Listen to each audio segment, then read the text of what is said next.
5 penyakit hati yang harus dihindari. 1. Amarah. Rasa amarah dimiliki oleh semua makhluk hidup, khususnya manusia. Bahkan Nabi Muhammad SAW menganjurkan umatnya untuk mengendalikan amarah sebagaimana disebutkan dalam satu hadis. Diriwayatkan dari Abu Hurairah, ada seseorang berkata kepada Rasulullah SAW, "Berilah saya nasihat." Kemudian, beliau bersabda, "Janganlah marah." Orang itu terus mengulang-ulang permintaannya dan beliau tetap menjawab, "Janganlah marah." Hadis riwayat Bukhari. 2. Iri hati. Penyakit hati yang kedua yaitu iri hati.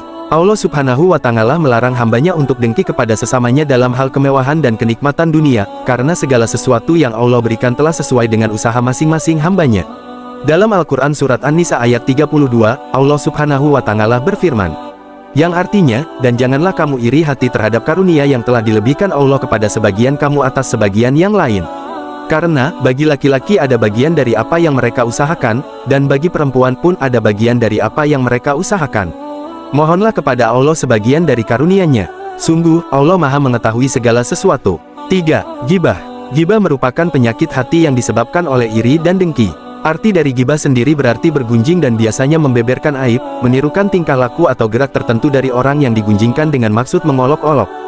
Adapun kejelekan dari menggibah diterangkan oleh Allah Subhanahu wa Ta'ala dalam Al-Quran Surat Al-Hujurat ayat 12. Artinya, wahai orang-orang yang beriman, jauhilah banyak dari prasangka, sesungguhnya sebagian prasangka itu dosa dan janganlah kamu mencari-cari kesalahan orang lain dan janganlah ada di antara kamu yang menggunjing sebagian yang lain. Apakah ada di antara kamu yang suka memakan daging saudaranya yang sudah mati? Tentu kamu merasa jijik, dan bertakwalah kepada Allah, sesungguhnya Allah Maha Penerima Tobat, Maha Penyayang. 4. Buruk sangka. Hati yang jernih, bening, dan bersih akan terpancar dari perilaku sehari-hari.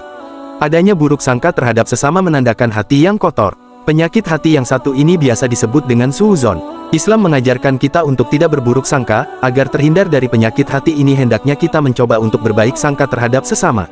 Kita harus dapat melatih hati dan pikiran untuk memikirkan segala hal yang positif.